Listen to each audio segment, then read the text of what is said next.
So, hi guys. So, our topic for today is we are tackling all about how to use ethically a social media or a technology in this time of pandemic. So, our instructor given us choices. So, yung pinili ko is all about cyberbullying or how to avoid cyberbullying in a proper way or ethical way managing of using a social media or a technology I mean. So, papakita ko sa inyo yung video kung paano nga ba maiwasan yung cyberbullying or kung ano yung dapat nating gawin para makaiwas sa cyberbullying. So, that's it. So, enjoy!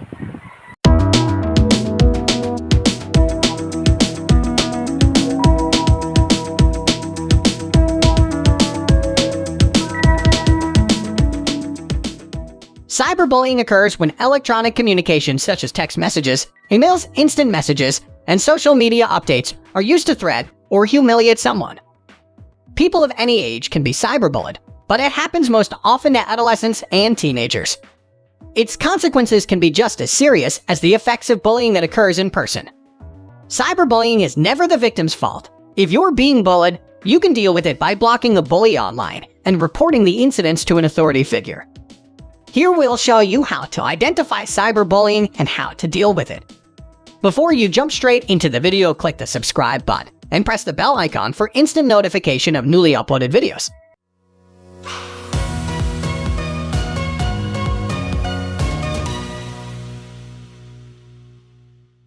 Part 1. How to identify signs of cyberbullying.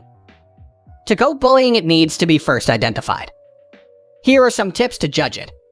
Number 1. Look for signs of harassment. Whether you're concerned that you may be getting bullied yourself, or you're a parent concerned that your child is being bullied, watching out for a few indicative signs is a good way to detect cyberbullying. Cyberbullying often takes the form of one person harassing another through emails, instant messages, text messages, or other modes of electronic communication. Harassment is taking place if the bully is directly contacting someone with one or more of the following types of messaging. Hateful or threatening messages. This includes name-calling, attempts to control someone's behavior by threatening to expose embarrassing information or threats of violence. Embarrassing or threatening images or videos. Multiple unwanted emails, instant messages, or text regardless of the content. Lies about the person to make them look bad. Number 2. Look for signs of public online humiliation. Another common form of cyberbullying occurs when the bully harasses a target by way of public embarrassment, rather than directly contacting the victim. Cyberbullies may use public tactics like spreading rumors and gossip using social media, text messages, and other tools. Other means of public humiliation via online platforms include posting humiliating messages on a social media site, a blog, or another public space. Sharing pictures or videos that are embarrassing or explicit in nature on social media websites and through text messaging. Creating a website filled with defamatory images, insults, and rumors about the target. Number 3. Look for signs of online impersonation. A less obvious, but equally harmful form of cyberbullying takes place when the bully attacks someone by impersonating them as a way to bring about humiliation or punishment. In some cases, the bully may create a screen name nearly identical to the screen name used by someone else, then use that name to create embarrassing or threatening situations for them. In this case, it is more difficult to identify the perpetrator. Report the impersonation to the website or your service provider. Part 2. How to take action to stop the bullying. Once bullying behavior is identified, it must be coped. But how? Here are some suggestions to cope with it. Number 1. Ask the bully to stop their behavior. Some bullies start out as a friend, an ex, or someone else you know well. If it's possible to have a reasonable discussion with the person, ask them to stop. Be clear and direct, and say something like, "I saw those things you said about me on Facebook. That's inappropriate and it hurt my feelings. I'd like you to stop saying those things about me." Number 2. Don't respond to the bully's messages. If talking it out won't work, don't directly respond to the text messages, instant messages, emails, or other communications you may have received from the bully. Bullies want to elicit a reaction from their targets, so firing back a text will only make things worse. Your best course of action is simply to disengage. Also, sending a threatening message out of exasperation will only provoke the bully to keep up the bad behavior, and it may get you in trouble. Number 3. Save the evidence of cyberbullying. Screenshot or save every email, text, instant message, social media post, and any other evidence of cyberbullying that you come across.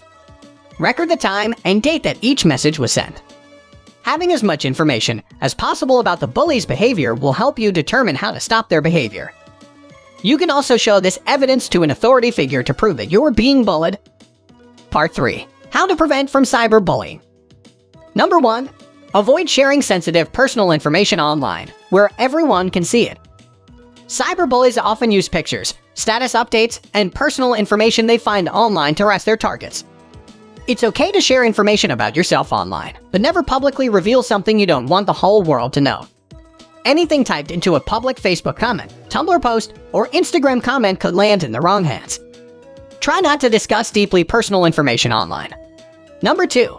Don't participate in cyberbullying behavior. If you're feeling marginalized or picked on, it's tempting to channel those negative feelings into bullying activities to give yourself a sense of power. But even if you're the one doing it, cyberbullying is still wrong. Your behavior can influence other people's actions, so make it clear that you don't stand for cyberbullying by setting a good example for others. Number 3. Install parental control software or apps on your PC and smartphone. This software or app will block attempts at bullying and prevent your child from seeing inappropriate online content.